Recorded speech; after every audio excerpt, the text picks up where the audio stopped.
What happened? Jailbreak, led by Liza Warner. I would enjoy watching them take you down. I can't make a move with the ACU breathing down my neck. You're under arrest for the murder of Detective William Malone.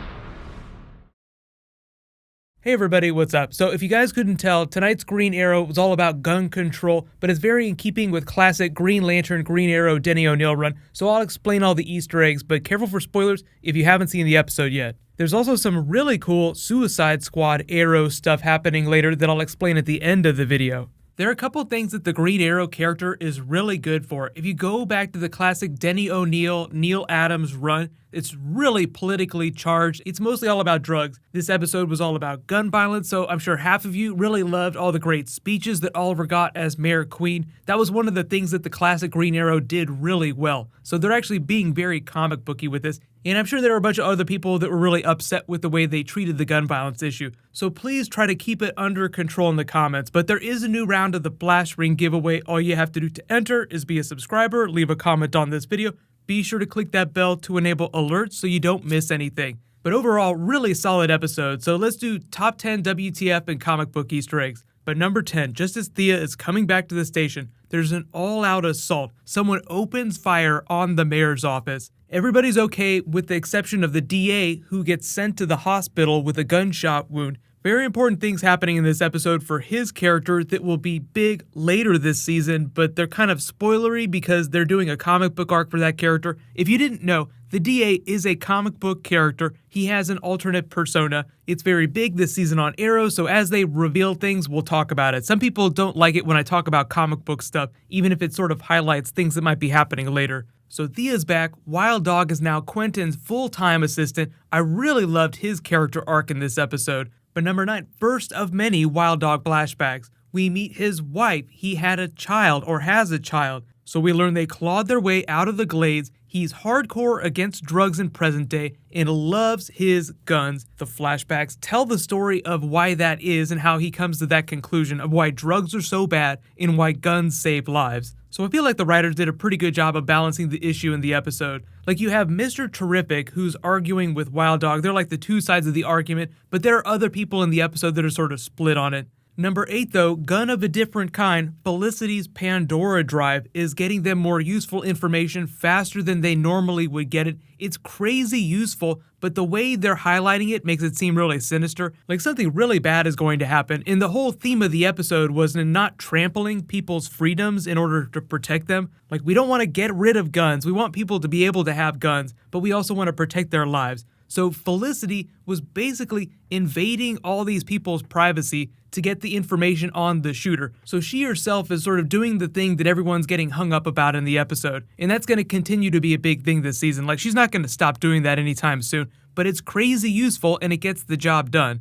Number 7, more backstory on Black Canary. She's really badass with the bow staff. We learned that she spent a lot of time deep undercover. We kind of learned that when we first met the character too. She was a really good detective, so she just picked up skills wherever she needed it. So she's a really badass fighter, but in real life, she's unable to move forward. She's like staying in their temporary digs on this cot, this very Spartan lifestyle, because she doesn't know how to be normal again after going through hell. So she and Diggle had this nice storyline in the episode where he helped her realize that she needed to give herself permission to be normal again. So it's okay to get the apartment. It's okay to move forward. So that is going to be a bigger thing later this season. And then I think even in season 6, because we don't have a big presence in the police station. So we got to talk about Black Canary in the police department. Number 6 is Oliver interrogating the Bertinelli crime family. It was so fun to go back to their family. Everybody wants Huntress back, so anytime they find a reason to go back to them, it's a lot of fun. Like, hey, Helena Bertinelli is out there somewhere, just waiting to come back and kick some ass,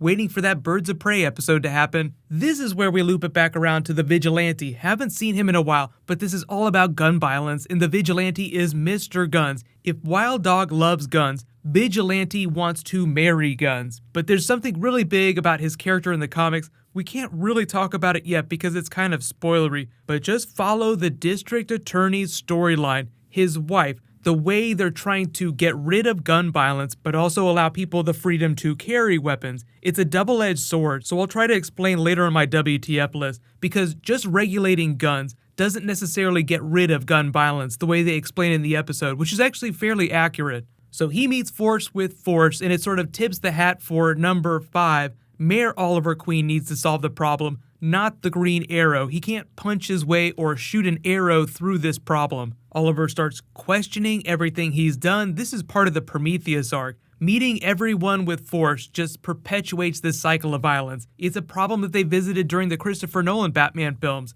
Like, we put the cape and cowl on, it inspires other people to pick up guns and get even crazier. The bad guys to match Force with Force, which they did a really good job of calling back to at the end of the episode with that Wild Dog tag. Like, he sees Oliver kill Damien Dark. So it's true, Oliver killing people does get rid of big problems, but it also leads to other big problems happening, which number 4 we actually find play out with Wild Dog's wife and the way that she dies. So she has a drug problem, he is hardcore against it, but then when a drug dealer comes calling to get his money, it leads to her dying indirectly because of gun violence. So during the fight, he's able to kill the drug dealer, but accidentally, as he's falling, a bullet goes off and kills his wife. I actually thought it was going to kill his daughter too, but I guess they didn't want to be that pessimistic about it. So the daughter will totally come back later this season. They have to bring her back after that setup. But you see what they're doing here. Guns saved his family, but also directly led to their deaths. It's another way of showing that there's no clear answer to the problem. You could get rid of drugs, that might have saved his family. You could get rid of guns, that might have saved his family, but that's not going to end gun violence, and that's not going to end drug-related violence either.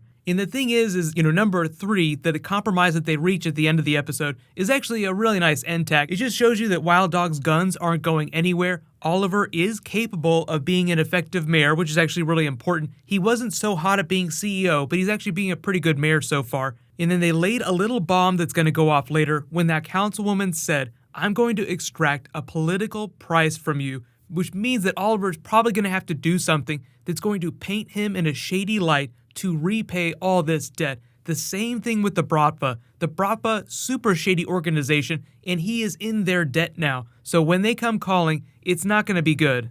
But number 2 is Black Canary joining the police force. This is going to be very important, like I said, for season 6. We need a presence in the police department, even if it's not going to be Quentin anymore. It's sort of like Arrow, Law and Order. You have Oliver Queen working at the government, then you need somebody working for law enforcement. So they're taking them down as vigilantes, but they're also able to use the resources of the city to get justice the legal way so that it sticks when they take people down and they don't have to kill people, meaning that it's not super shady anymore. Because that's what's coming back to haunt Oliver this season. All the bodies that he dropped in season 1. So really, my number 1 moment was all of the Oliver speeches towards the end of the episode when he talked the shooter down, which is a bit of a comic book Easter egg for a Batman villain, but hands down, a couple of the best speeches that I've ever heard come out of Stephen Amell's mouth. Home of the Brave, great final speech acknowledging both sides of the issue and really harkens back to classic Green Arrow. Now we just need to get that Van Dyke. Maybe season 6 he rolls up, he has the beard. When I think of all the people that I've lost, I remember the choices that I was forced to make in light of those tragedies. Some choices were easy, but the important choices, the choices that were worth making, they were hard. And hard choices require bravery. Fortunately, we live in the home of the brave, and we don't run from hard choices. We rise up and we face tomorrow together. But the real big thing you guys should get excited for is sort of the Suicide Squad stuff that's happening with next week's episode. There's a bit of a hat tip to that. China White and Cupid are coming back in a sort of prison break, and the actor that plays Diggle, David Ramsey, was teasing that they could totally do Suicide Squad stuff in the future, meaning that could even happen later this season. I'm not expecting it, but I'm really thinking season 6 stuff, bringing the Suicide Squad back on Arrow, because they did it so well. It was one of the best things about the show during season 2. In addition to the Deathstroke arc, I feel like their stories work so well with the types of stories that Arrow does, the crime drama. So I always get really excited when I hear about Suicide Squad stuff happening on Arrow, but I'm not expecting Deadshot back anytime soon. But if you heard it, there's actually a rumor now that Mel Gibson might direct the Suicide Squad sequel. That'll be an interesting movie. It'd be kind of weird because he hasn't done a lot of comic book stuff, but I'll wait till they confirm stuff to talk about that more. I just think it's an interesting idea. Mel Gibson, Suicide Squad 2. But what's going to happen next is I'll post a Black Panther teaser video. They teased a whole bunch of stuff about what's going on in that movie. They're actually shooting it right now. And then I'll do my Legion video, episode 2. So if you haven't seen it yet, you still have time to watch the Legion episode before I post that video later today. But congratulations to the latest Injustice giveaway winner, Troniverse. You win a copy of the game. Please private message me on the back end of my channel. It's Injustice 2. So new Black Panther coming in just a little while.